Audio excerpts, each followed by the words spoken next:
Hello, and welcome to Come Play With Us, a spooky storytelling podcast. My name is Leela, and I'm joined by my evil twin, Ruby. We're actually both the evil twin. We're both writers with non-writer day jobs. We believe in the power of great storytelling, so we've invited guests with the challenge of weaving a tale about real-life hauntings and paranormal activities with the sole purpose of scaring the shit out of us. We'll rate them to see how they've done. Our ratings go a little something like this: scared shitless,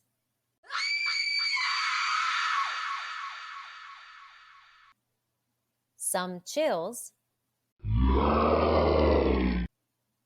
and I think I'll be able to sleep tonight.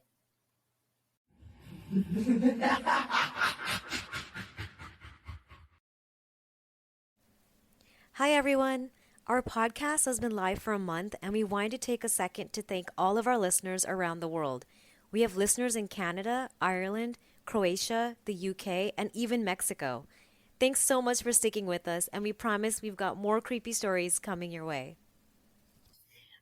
Today's guest is my friend Renata Midnacht, and her last name means midnight in German, which is an extra spooky layer to today's recording. So do you want to intro yourself, Renata? I just want to add, I'm pretty certain that your ancestors are vampires because of your last name. It's very possible. Yeah, I'm Renata Midnacht. I'm a lover of scary stories, but a first-time storyteller. So I'm looking forward to doing this. I think you'll do great. I'm looking forward to it. This is what we do. We get very cozy for these horror stories. The lights are all off. The curtains are drawn. We have candles. It's almost like we're ready to conduct a seance. So that's the mood that we've set here for Renata's story, which we are very excited about. What about you, Renata? How have you prepared? It's very bright where you are. Yeah, you guys are in a much better atmosphere for this. I am squatting in my parents' apartment until we can move in to our own apartment. So I'm in a bedroom in the sunlight. But I am in the mood. I am in the mood for scary stories. I'm ready to get spooked. I'm just going to assume it's a haunted apartment, which will kind of add to the vibe. Yeah, let's just say where your parents' apartment is haunted. Yeah, I think that's fair to say. But the Midnacht clan. The coven. The midnight house. The midnight coven. But our scary story today does not take place in New York. It takes place in Paris. Have either of you been to Paris? Ruby's been like 4 times. I've been 3 times. I'm not over it. I have a dream of having an apartment there someday. So I can be a Paris wife for a couple years. I'm obsessed. So now I'm extremely excited because you've got this beautiful romantic city, and then you've got horror lurking beneath. Let's not forget the catacombs that already lurk beneath. So I'm very excited for the story. Thank you. And that's the perfect intro, Ruby, because our story today takes place in the catacombs. So yay! I love it. Wait, Renata, have you been to Paris? I have, and I have been to the catacombs too. And I have my own spooky thing that happened to me there, which I'll tell you about. Okay, wow. I've always wanted to go to the catacombs, but my spouse has claustrophobia. And so I've never wanted to subject him to it, even though we actually brought it up like a week ago. And I said, if we ever go back to Paris, would you do it? And he very bravely said he would, but I don't think it's happening. He had like a panic attack on top of the Eiffel Tower. So it's definitely not happening. He's got some vertigo and space issues there. How do you say, like, what are the catacombs called in French? Oh, I don't know. The catacomb? I think it's literally catacombs. Okay. With a French accent. Okay. But so, Ruby, you never went. Did you ever visit the catacombs then, or no? No, I wanted to because, every time Leela and I travel somewhere, we really want to do something spooky. Yeah, partake in something spooky. But I just went after the whole Eiffel Tower episode, and then we just hustled. You and back. I can go. I haven't been to Paris since we were in our early 20s. We just did like a quick weekend there. Well, you should definitely do it, but hopefully this story will scare you so much that you don't want to go. Doubtful though. But okay. Challenge. Yeah. Set the bar high. So when we think of Paris, we often think of the pastry shops, the cafes, the hustle and bustle of the city. But as Ruby mentioned, 65 feet underground, under all the hustle and bustle, are these networks of tunnels that twist and turn beneath the city. And they are not your ordinary tunnels. They're actually ossuaries. So they're the burial site of 6 million Parisians. And I think that number is crazy. I looked up the population of Paris, and it's 2.1 million. So there are more dead people under Paris than there are living people walking around the streets. Okay, I didn't think I could love Paris more, but it's happening. It's spooky, yeah. So the catacombs, they sit between the sewers and the metro. So when you're in the metro in Paris, you're riding under the catacombs. And what's really spooky about the catacombs is that all these bones and bodies are arranged in these really, really neat formations. So you'll see rows and rows of skulls and femurs and leg bones and arm bones, and they almost look like a stone wall. But when you get up close to them, you realize they're like the ends of human bones that have been arranged into these patterns. So we're going to go into a bit of the history. So how did the catacombs form? Well, Paris was not a city that was planned the way New York was. And in the 17th century, they had a really big problem on their hands, which was that all of the graves were filling up and they didn't have space for the bodies. So at this time in the 1700s, the average life expectancy was around 25 years old, and 50% of children died before the age of 10. So if you had a child, there's 50% chance they'll be dead before they're 10 years old. Paris also had the smell of dead bodies, like permeating the city. I read one account, they said that the smell was so strong that perfume could not mask it. So in particular, there was one cemetery called Les Innocents, or like the Innocents, that was Paris's oldest and biggest cemetery. And in 1780, there was a really wet summer in Paris, and the basement walls of the cemetery collapsed. So there were bodies kind of piling up and pushing up against all the neighboring buildings. And apparently when we die, our bodies slowly liquefy. So all of your like muscles and skin liquefy. The only thing that does not disintegrate that quickly is your bones and your hair and your nails. So there were like dead body liquids flowing through the streets. Oh my God. It smelled horrible. Oozing. Terrible. So Paris had this problem. They had too many dead bodies. They were out of cemetery space to hold them all. And then I think it's interesting also at the time, because death was so common, they didn't really believe in the body as being sacred the way we do today. So they saw bodies as just the soul has already left the body. You can throw it in a heap to disintegrate. It was not like a sacred thing. There were no like burial ceremonies where, the body was considered such a holy thing. And then at the same time, Paris had another problem. So in 1774, on December 17th, on a street that coincidentally is called Rue d'Enfer, which means the street of hell, this mile-long hole collapsed in the street. And it opened up a trench that was 84 feet deep. So that is as deep as an 8 or 9 story building. And this hole was so big that houses fell into the hole. And it turned out that this hole was the collapse of a quarry. So underground, there were 180 miles of these limestone tunnels that had been dug out centuries earlier when they were first building Paris. So people were under there digging out limestone to build the city. And this was, before Paris had expanded to the city it is today. So at the time, these quarries were on the outskirts. They weren't where the city was being built. But as the city expanded, they started building above these tunnels. And it turns out it's really unstable ground because these tunnels made the ground unstable. So as they built these tall buildings, they started having more and more street collapses like the one that happened on Rue d'Enfer.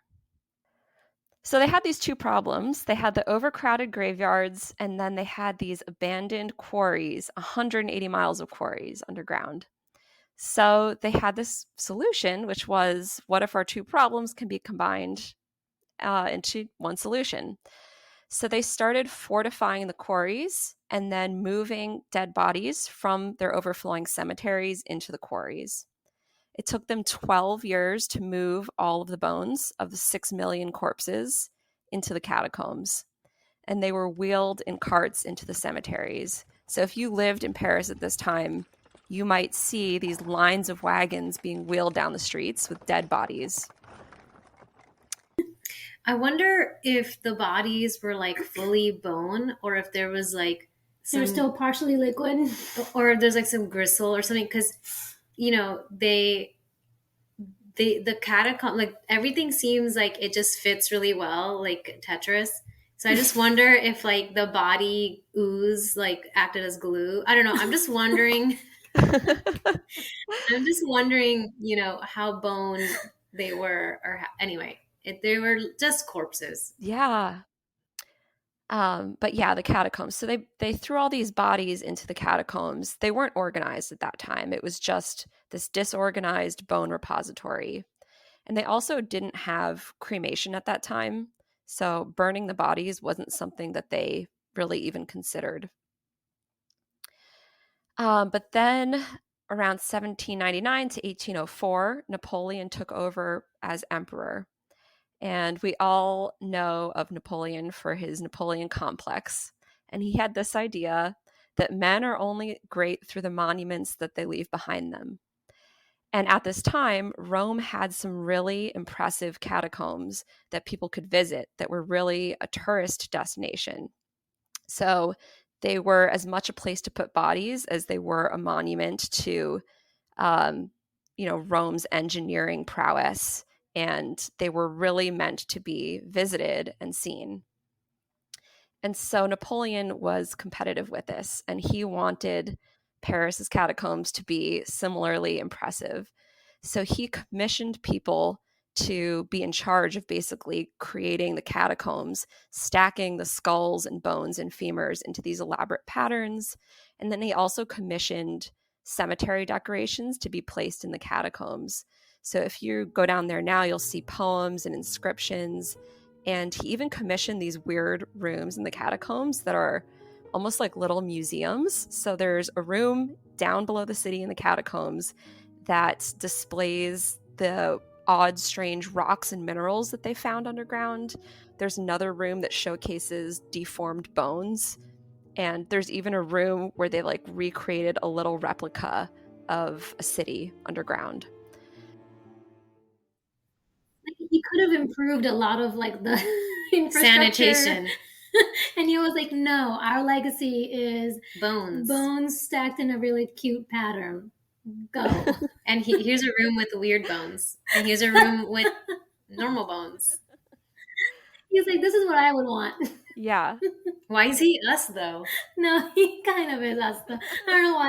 I want a room with weird bones. I would probably do the same. I'd be like, guys, take these bones and do something really fun with it. Yeah, and this is my legacy. So that's a little bit of history about the catacombs and how they came to be. Today, I want to talk about some things that have happened in the catacombs. And I will start by telling you about the catacombs today, because I've been to visit them. So to enter the catacombs, you take the metro to 1 Avenue du Colonel Henri Rotongue. I don't speak French. So you buy a ticket, you go on this group tour, and you start by descending this metal tube that has a spiral staircase with 131 wedge-shaped steps. So you're going... And they're not made of bone? Or they're made of... The steps are metal. You're going 65 feet down underground. But what's interesting to me is that these tour groups only let you see a small section of the tunnels. So we mentioned earlier the tunnels go on for about 180 miles, and they're not like organized. It's not like one tunnel. They're kind of like veins under the city. They're all kinds of twists and turns and forks. And you can only see one out of 180 miles of the tunnels with a tour group today. The rest of the tunnels are closed to the public because they're actually incredibly dangerous. The collapses are one thing, but the other big thing is if you get lost in those tunnels, who knows if you will find your way out. But of course, people love to go where they're forbidden to go. So there are a group of people called cataphiles, catacomb lovers, who are a mix of urban explorers, historians, paranormal investigators. These are people who are just fixated on the catacombs and exploring them. And they have found a number of these illegal, unauthorized entrances into the catacombs. I asked ChatGPT, the number of unauthorized entrances is not publicly disclosed because oftentimes, as soon as they spring up, authorities discover them and seal them off. So it's kind of this constant race to beat the authorities to find these entrances and then close them off. And we'll talk a little bit about some of these cataphiles. So we're going to go back to the 1700s. At this time, there was a man named Philibert Asper, and he was the doorkeeper at the Val-de-Grâce Hospital in Paris. And he worked there daily, so he knew that behind the hospital, there was an illegal access point to the catacombs. It was at the back of the courtyard that sat behind the hospital. And on November of 1793, something prompted him to go explore this entrance to the catacombs. So we don't know why, since this was so long ago, he did that. One theory is that he was just curious. He wanted to know what they looked like.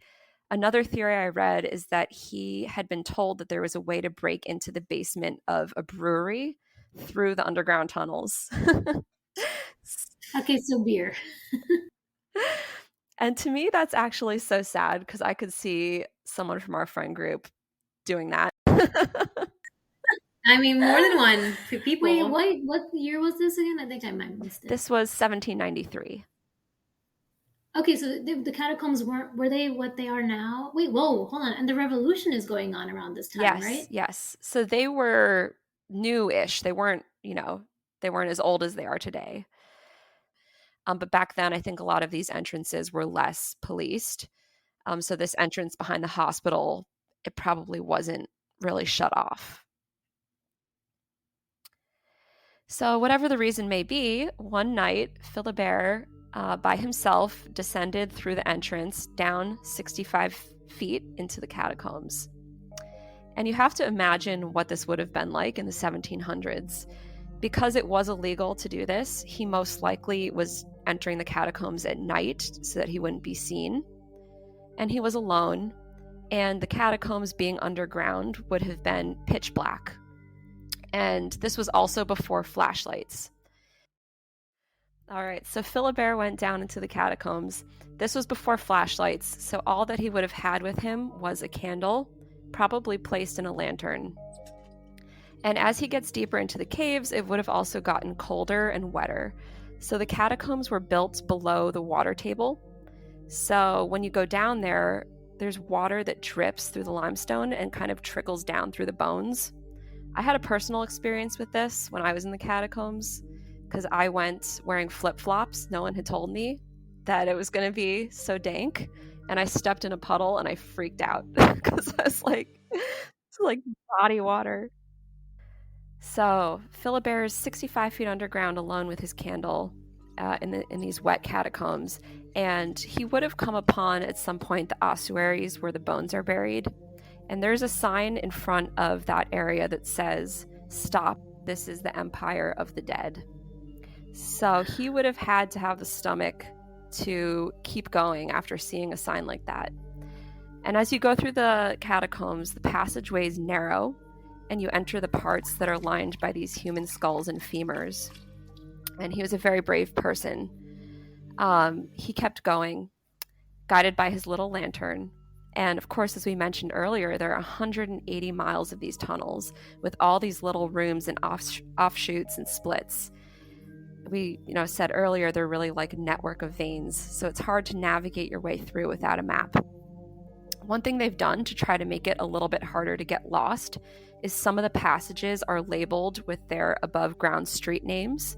So if you shine your light on them, you might be able to see the name of the street that you're standing beneath. But some of the tunnels don't have those street names, and they have all these creepy inscriptions, which I think were part of what Napoleon had commissioned.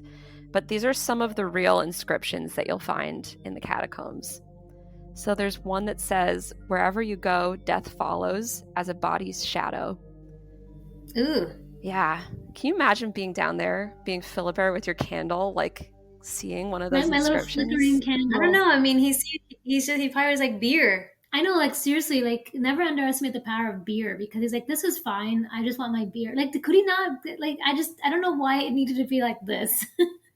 The like chief construction officer who was like, I'm going to add some of these fun signs. We don't want to credit Napoleon with anything good. He just said, make this. And then he had probably a board of people who decided. Anyway, go ahead. What are the other signs? We're so concerned about the signs. Okay. Yeah. So there were some other signs. So I imagine at this point, Philibert starting to get a little bit lost, maybe backtracking, trying to find his way, coming across these inscriptions. So another one was, "They were as we are, dust, the wind's plaything, fragile as men, feeble as the void." Another one says, "Where is death? Always future or past. No sooner is she present than she is no more." They knew what they were doing. Yeah. They're like, we're going to scare the shit out of some. It wasn't just like, let's just hide the bodies in a cute way. It was like, but let's like really make it creepy. They basically, let's make this a haunted house. Yeah. Wait, did you see? You saw some inscriptions, Renata? Did you see inscriptions? I probably did. I was a teenager when I went, so it's a bit of a blur. I just remember stepping in a puddle. That's the most visceral. But what I think is really creepy is that at this point, Philibert's candle would have been his lifeline. So you can imagine once your candle goes out, you really have no hope of finding an entrance or an escape. And at some point, Philibert's candle wick would have started to shrink, and you can just imagine the flame getting closer to the base of the candle and how scary that might have been. Eventually, his candle would have gone out, and then he would have been left just relying on his hands to try to feel his way through the tunnels, through the passages, and through the piles of bones. And as the days went on, he also would have gotten thirsty and hungry. He might have tried to drink the water dripping through the bones, and he also might have eventually gotten hypothermia. He might have starved or become dehydrated. Also, we know that when you go for a long time without food and water, you do begin to become delirious and hallucinate. And I can only imagine what it would have been like to be hallucinating in a setting like that. So 11 years later, in 1804, a group of workers were in the catacombs, and they stumbled upon an emaciated body. And the body could not be identified because it had already started to decompose. The only things that they could identify were a key ring that had a bunch of keys on it, and then some jacket buttons that, weren't disintegrating because they were metal. And they tested the keys to the key ring, and sure enough, the keys turned out to be the keys to the hospital Val de Grace, where Philibert worked. So they, based on the keys and on the buttons, identified the body as Philibert Asper's body. And the saddest part to me is that his body was found just a few feet from a staircase that would have taken him out of the catacombs. No. So they buried his body right there where they found it. To me, it's kind of creepy because that means he never left the catacombs. And the stone grave marker. He couldn't leave. He just became part of the monument. Yeah. Oh my God! So he must have turned around and doubled back, but he probably just got so weak. Even if he got to the stairs, though, I mean, he would have been too weak. There are multiple ways into the catacombs, so I don't think the staircase that he died near was the one that he entered by. I think he got very lost down there, which honestly, I think anyone would get lost down there. It's 180 miles of tunnels. And again, there's a number of ways he could have gotten to that brewery by just being above ground. Yeah. But poor guy. But yeah, that's pretty much the end. There's a grave marker now in the catacombs where Philibert Aspère was buried and where he died. And it says, in the memory of Philibert Aspère, lost in this excavation, 3rd November 1793, found 11 years later and buried at the same place on 30th April 1804. So he's down there now. I feel like that's a little passive aggressive, where they're like, "Don't you try to do that, because look what happened to him." Right, word of warning. Yeah, that's my story. I have notes on a few other cataphiles that have gone down there more recently. There were a pair of girls who got stuck in the catacombs for 3 days. This was very recent. Oh my God. Yeah. People love to explore them, and it's really, really dangerous. You probably don't have any reception or anything down there, right? Like I doubt that you do that far below. Wait, I have a question. There's a movie. Is it As Above, So Below? Isn't that the movie? Have you seen it? I haven't seen it. I want to see it now. There's one scene that scared me, the guy in the car. There are a bunch of accounts of, like, I was down there and I felt someone brush my arm, or I heard someone laughing. There's another big story they tell. In the early 2000s, there was a group who was, cataphiles who were exploring the caves, and they found a VHS videotape that was shot in the 1990s, and the footage is incredibly creepy. So it's this man, he's alone in the tunnels, and he's like running through room after room, like running through the tunnels, and then all of a sudden he like drops the camera and his light, and you hear these like footsteps running behind him, and that man was apparently never found again. So this footage was found in the 2000s. It's on YouTube. I've watched that. There's a lot of debate about whether it's real or staged. But what I thought was a little convincing, because I watched videos about is this footage real or not, is that the footage is definitely filmed in the catacombs, and it's filmed in these parts of the tunnel that are really hard to get to. It's not like near the tourist area. So even if it's staged, someone would have had to go down deep into the tunnels to stage it. And then leave the tape for someone to find who knows how much later. Yeah. It could disintegrate. This was before Blair Witch, because Blair Witch took, the whole found footage horror film trend took off with Blair Witch. So this has to be before that. It was early 2000s is all I wrote. Oh, okay, never mind. Never mind. Yeah, but the footage was filmed supposedly in the 1990s. Yeah. Oh, okay. Yeah. So kind of pre. Yeah, if it's real. Yeah. Mm-hmm. And then they point out, one of the analyses I read was like, this guy didn't just drop his camera, he dropped his light. And like we talked about earlier, your light is your way out of a tunnel. So like, why would you drop your light unless you were really scared shitless? Yeah. And like, if you were staging it, you're going to need your light to like run back. See, now I see the appeal of the fact that there's 179 more miles of bones. Yeah. I also would want to get in there. Yeah. I wonder if there's like, because imagine what kind of really cool stuff is in there that is not open to public, even if it's dangerous. There's probably some cool bone rooms. Napoleon commissioned. Yeah, bone rooms. Yeah. Or even like, well, that room, I think it's so fascinating that, I guess that was another story I came across. One of the people that worked on these tombs was this guy who was, I guess, had an architecture background, and he created these cities. He like replicated cities in the limestone in the tombs, and he placed them like on the water so it would look like a coastal city.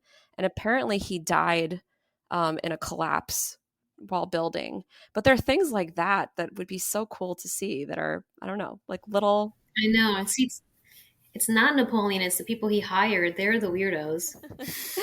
Yeah. Yeah, those inscriptions and everything. Yeah, the TV show Lupin. I don't know if you've seen it, Renata. Ruby hasn't seen it yet, but there, I think it's season 2. There's like a thing, and this character is like being chased or running from authorities, and he goes down to the catacombs and. Oh, heck no. But like it's for a reason. I'm not going to say, and I also kind of remember. No, it's on my list for sure. Well, thank you for sharing. So I guess we're gonna do our rating. We're gonna do little hand symbols under the thing. Yeah. Okay. So we're in agreement. Yeah, we both agree. Okay. So I'm gonna play the sound that corresponds with the ratings, and you've already heard the ratings. It's 1 to 5, right? It's 1 to 3 because 5 would just be too many sounds. That's too many sounds. We had to find 5 different scary sounds. So we just stuck with 3. So the lowest rating is, I think I'll be able to sleep tonight. The medium rating is some chills. And then the scared shitless. And our rating for you is scared shitless. You did it, Renata. You scared the shit out of us. That's hard to do.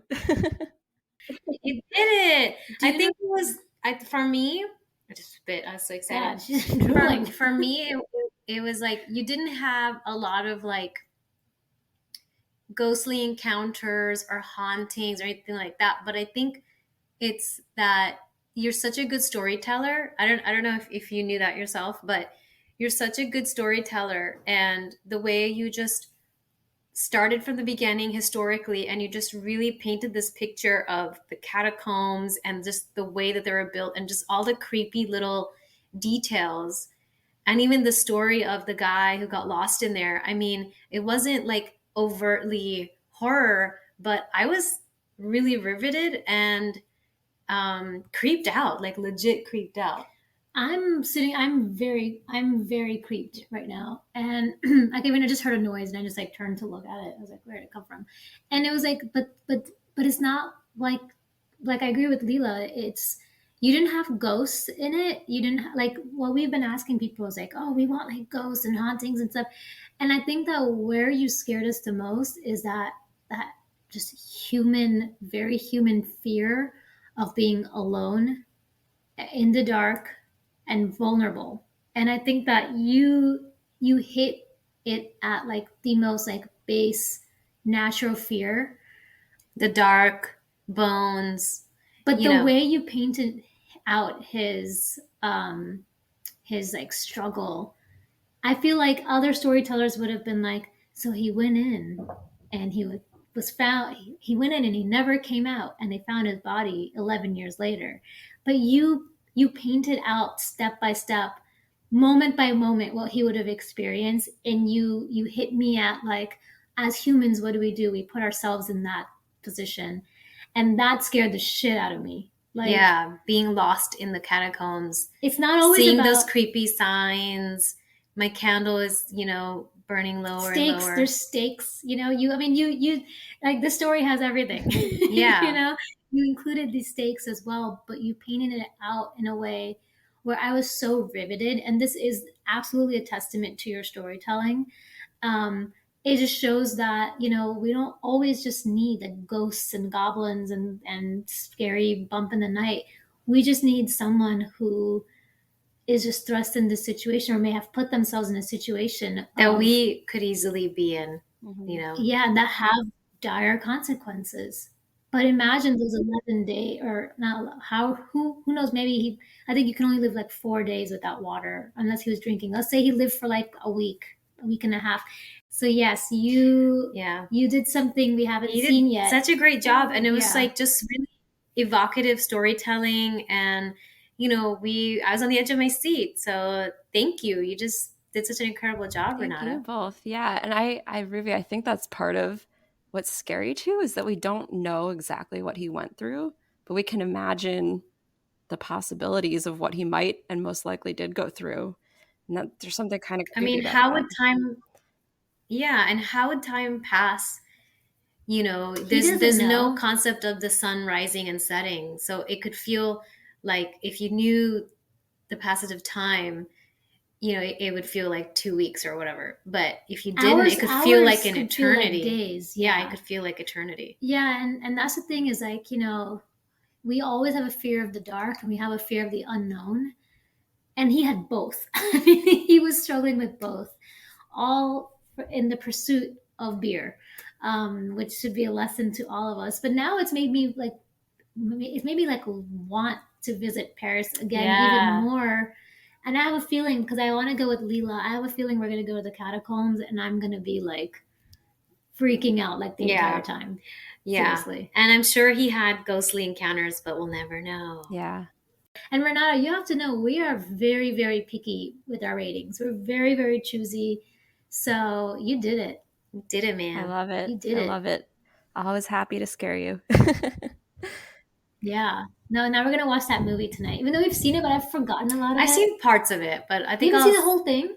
I've seen just the second half. I always just somehow catch the second half, So I've seen which the is like whole the thing. best part. It's the scariest part. Well, thank you, Renata, for scaring the shit out of us. We appreciate it. We're gonna turn all the lights back on. Yeah, I can't wait. Seriously, like the dark, I don't like it anymore. Yeah. I enjoyed it. Thanks so much for listening. If you'd like to get in touch, you can reach us at podcomplaywithus@gmail.com. We'd love to hear from our listeners. So if you have real life ghost stories or paranormal encounters and you think it'll scare the shit out of us, please send them in. Until next time, goodbye. Bye.